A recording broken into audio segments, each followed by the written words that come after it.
Lumberjack found huge lump on tree. Gut told him to cut it open. A lumberjack was cutting down a strange lumpy tree when his chainsaw hit something that wasn't wood. The saw screamed with the high-pitched shriek of metal on metal and kicked back violently. Stunned and confused, the lumberjack examined the cut. Embedded deep within the heart of the living tree was a piece of rusted foreign steel. He grabbed his axe to split the strange lump open and investigate further. But what he uncovered was a secret so dangerous and so explosive it would force the immediate evacuation and permanent closure of the entire forest. Quick pause here. If this story's grabbing your interest, tap like and subscribe. It really helps me keep bringing you these tales. To understand the terrifying secret hidden inside those trees, we must first travel back to one of the most brutal and devastating battlefields in human history, the Western Front of World War I. For 4 years, from 1914 to 1918, the armies of Europe were locked in a horrific stalemate of trench warfare. And the defining feature of this war was the artillery. Day after day, for years on end, millions upon millions of high-explosive artillery shells were fired by both sides, transforming the once peaceful farmlands and forests of France and Belgium into a nightmarish, cratered moonscape. The Battle of Verdun in 1916 was a 10-month-long meat grinder where an estimated 70 million artillery shells were fired. That is more than one shell fired every single second for 10 straight months. But here is a crucial and terrifying fact. A significant percentage of these shells, some experts estimate as high as 30%, were duds. They were fired, but they failed to explode on impact. They simply buried themselves deep in the mud. Their deadly explosive contents still perfectly intact. After the war ended, an immense and impossible task began: the cleanup. The French government designated a vast area of northeastern France, the site of the most intense fighting, as the Zone Rouge, or the Red Zone. It was an area so devastated, so saturated with unexploded ordnance, human remains, and toxic chemicals that it was deemed too dangerous for human habitation.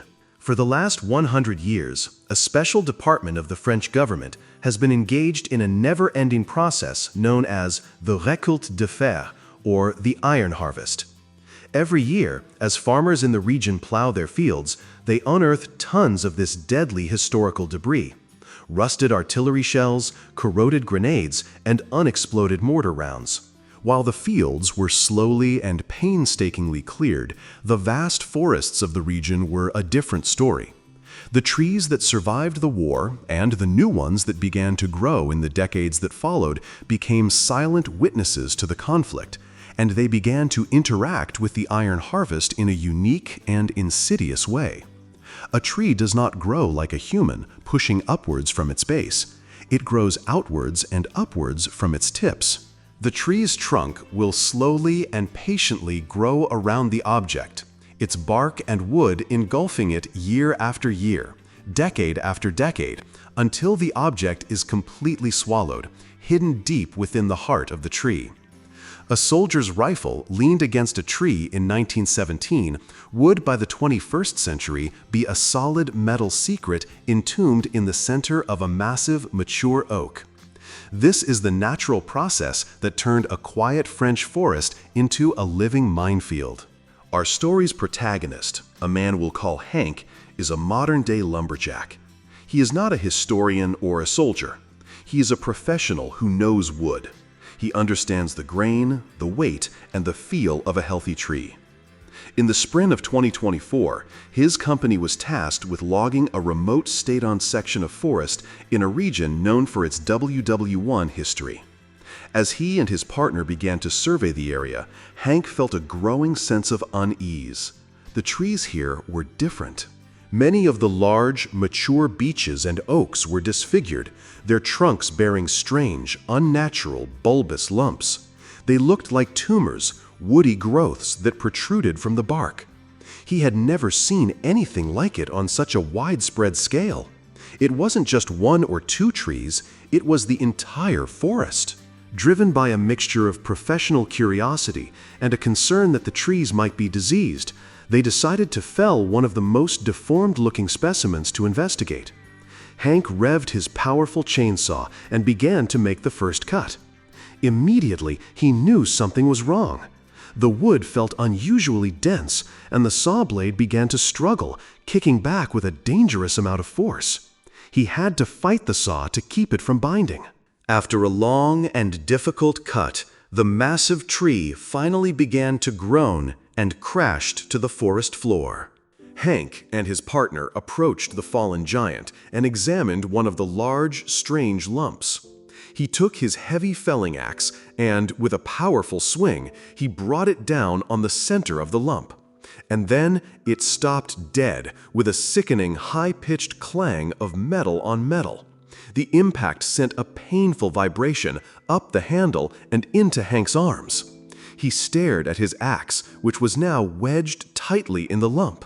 He could see the distinct pineapple-like serrated shape of a heavily rusted but very real World War I-era hand grenade. He froze, his blood turning to ice. He had just struck a live 100-year-old explosive with a steel axe. He realized with a wave of absolute terror that the entire forest around him, every single one of these lumpy, deformed trees, was a silent, living arsenal. For a long moment, that stretched into an eternity, Hank and his partner did not move. They were frozen in a state of pure primal terror. They knew that the slightest vibration, the slightest shift, could potentially complete a circuit or disturb a detonator that had been waiting patiently for over a century. With a slow, deliberate motion that required every ounce of his self-control, Hank fumbled for his satellite phone and made the most urgent call of his life. The response from the authorities was swift and serious. The local police arrived first, establishing a wide perimeter and sealing off all access roads to the forest.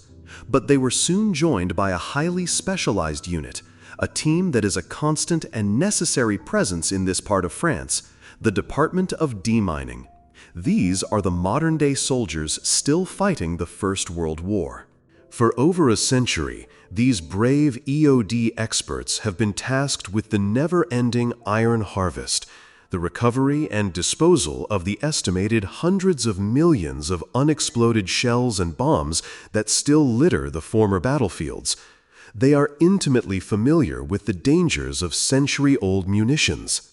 When the demining team arrived and saw Hank's axe still embedded in the tree, they immediately understood the gravity of the situation. The science of old explosives is a terrifying field. Over the decades, the chemical compounds inside these weapons begin to break down and become dangerously unstable. The nitroglycerin in old grenades can weep through the metal casing. The intricate firing mechanisms and detonators inside the artillery shells and grenades corrode. Hank's axe strike, a direct metal-on-metal impact, should have, by all logic, detonated the grenade, killing both him and his partner instantly. He had survived by sheer dumb luck. Dressed in heavy blast suits, the demining team began the incredibly tense process of making the scene safe. They first used a specialized rope system to carefully pull the axe free from a safe distance. Then, using a remote-controlled cutting tool, they carefully cut away the section of the tree trunk. But the investigation was far from over. The deminers now turned their attention to the rest of the forest. If one tree held a bomb, it was likely that others did too. Using advanced, deep-penetrating metal detectors, they began to scan the other lumpy, deformed trees in the area, and their worst fears were confirmed. One after another, their detectors let out a high-pitched squeal. The strange woody tumors on the trees were not a disease. They were the telltale sign of a tree that had, decades ago as a young sapling, grown around a piece of military ordnance. They found trees that had swallowed artillery shells, like the first had grown around grenades that had been left behind in the chaos of battle. The final report was chilling. The entire section of the forest was a unique and unprecedented type of active minefield. The authorities had no choice but to declare the area a permanent exclusion zone, sealing it off from all future logging operations and from the public forever. Hank Fletcher's shocking discovery had undoubtedly saved the lives of future lumberjack crews who, unaware of the history lurking inside the wood, could have easily hit one of these hidden bombs with a chainsaw, with catastrophic results. The story is a powerful and unsettling reminder that the great wars of the past are never truly over. Their deadly legacy lies sleeping, not just in the soil of the old battlefields, but in the very heart of the living trees that have grown up to cover the scars. It is a story of how nature, in its slow, patient, and silent process of healing and regrowth, can sometimes conceal the most dangerous secrets of our own violent history.